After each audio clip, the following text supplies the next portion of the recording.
Hi, my name is Sarah Callahan, and the story I'm going to tell you tonight is The Donkey Skin by Charles Perrault. What I think is interesting about this story is that the princess in it, Princess Christabel, is more proactive and brave than you usually find your average fairy tale princess to be. When she encounters a problem, she actually goes and seeks out her fairy godmother for help, and when none of the fairy godmother's advice works, Christabel flees the kingdom and the life of the princess, which is all she's ever known. So now on to the story. Once upon a time there was a king who had all the wealth and beautiful art that anyone could desire. Yet for all of his possessions, the one he loved most in the world, was a plain brown donkey. The only thing he loved more were his wife and their daughter, the Princess Christabel. So much did the queen and the princess look alike that they were often mistaken for each other. When Christabel was old enough to be married, the queen became very ill. Knowing she was on her deathbed, the queen made the king promise her that when she was gone, he would marry someone as wise and as beautiful as she. Filled with grief, the king promised her this, and shortly afterwards, the queen died. So deep was the king's despair that he lost his mind. He no longer recognized his servants. He no longer recognized his own daughter. And he eventually came to believe that he was the young prince he once had been. As the princess and the queen looked so much alike, every time he looked at Christabel, he was convinced that she was his future queen. So the next day he summoned Christabel to him and demanded that she marry him. Filled with anguish, Christabel fled to her fairy godmother, the fairy of the lilac trees, and told her what had happened. Upon hearing of this, the fairy godmother told her what to do. "You must ask him to give you impossible things. But my father's the wealthiest man in all the lands. There's nothing he couldn't give me." The fairy godmother thought and then said, "Ask him to give you a dress the color of the sky on a summer's day, the color of the moon, and finally the color of the golden sun." Knowing that not even her father could do these things, the princess returned to the castle, but after ordering his weavers and sewers to work day and night, the king presented her with 3 gowns, one the color of the sky on a summer's day, the second the color of the full silvery moon, and the third a gown of such bright gold that it was hurt to look at. So returning again to her fairy godmother, the princess asked once more what to do. "There is only one thing in this world he loves as much as you, and that is his beloved donkey. Tell him that before you can marry him, he must give you the skin of the donkey, and only then will you be his wife." Knowing that her father would never kill his beloved pet, and convinced that this would finally cure madness, the princess returned and made this request. But the very next day, her father presented her with the donkey skin. Returning one final time to the fairy of the lilac trees, the princess knew she had to flee the kingdom. Her fairy godmother gave her this one last piece of advice. "If you really wish to escape, you must go unnoticed. Put on the donkey skin, and not even the king's guards will recognize you." Before Christabel left, her fairy godmother gave her a gold ring with a single emerald set in it.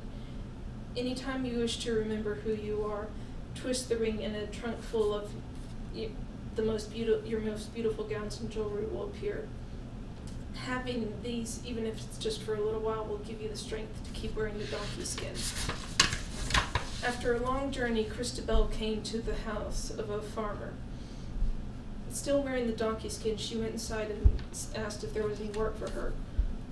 Looking at her up and down, the farmer's wife said, "Well, donkey skin, it's not easy for a girl as plain as you to find work, but we always need someone to feed the swine and scrub the floors." When Christabel accepted the job, the farmer's wife showed her to a small room at the back of the house. What Christabel didn't know was that this farmhouse was owned by a prince who would always stay there on his hunting trips and returned with the live birds he had captured. These birds were Christabel's only joy, and on the Sundays when she was alone in the house, she would twist the ring, put on one of her most beautiful gowns, and sing to the birds. One Sunday when Christabel was alone in the house, the prince arrived for a visit, and he spied a beautiful blonde young woman wearing a gown of a blue, the color of the summer sky, singing to the birds. Falling instantly in love with her, the prince returned to the farmhouse the next day and asked the farm wife who was the beautiful princess staying there.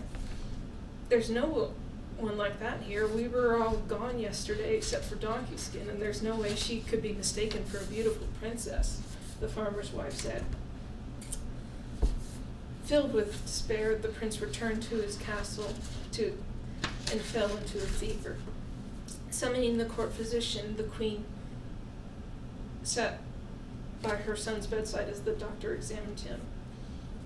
"You must do whatever he asks you. Perhaps it is only by easing his mind that this fever could ever break." That night, while the queen watched over her son, the fairy of the lime-like trees appeared in the room, but was visible only to the prince, and she whispered the words "Donkey Skin" and "cake" in his ear. The next morning, the prince, murmuring in his sleep, said, "Get Donkey Skin. Have her make me a cake." So the queen had no clue who Donkey Skin was, but after talking to several of the servants, she found out that a girl going by the name of Donkey Skin worked at the family's farmhouse. Traveling there, she told the farmer's wife what had happened and that Donkey Skin must make her son a cake. Once in the kitchen, Donkey Skin began to mix the batter, and while she did so, the ring which she still wore slipped from her finger and fell into the bowl, and was mixed up with the rest of the cake. When the prince bit into it the next morning, he came across the ring and knew that it had to have been Donkey Skin who let it drop in there. Convinced that this was the woman he had seen that day, he told his mother that he would only marry the girl whose finger would fit the ring. First, all the noble women came to the palace, and then the spinners and the spinners' daughters, and finally the farm girls. The ring fit none of their fingers, and finally there was no one else to try. The queen, realizing this, the queen returned to the farmhouse and asked if there was any other girl working there. "Only Donkey Skin, and I doubt it's her ring. She doesn't even have anything that beautiful. Look at the donkey skin she always wears." Nevertheless, I said every girl must try on the ring and send her to the palace. When Donkey Skin arrived at the palace, still wearing the brown donkey skin, she saw the ring in the prince's hand. "Why, that's my ring," she said, and she slipped it on her finger for a perfect fit. At this, the donkey skin fell away, and Christabel appeared before the prince in this gown of the most beautiful silver and gold. "You are the girl I saw that day at the farmhouse. I knew it had to be you." With that, the prince knelt and asked Christabel to marry him on the spot. She accepted, and at their wedding there was much rejoicing in the kingdom, and even by Christabel's father, who had by then been cured of his madness, and gave Christabel and her new husband his blessing. Thank you for coming to listen to my story today, and I hope you enjoyed Charles Perrault's The Donkey Skin. Good night.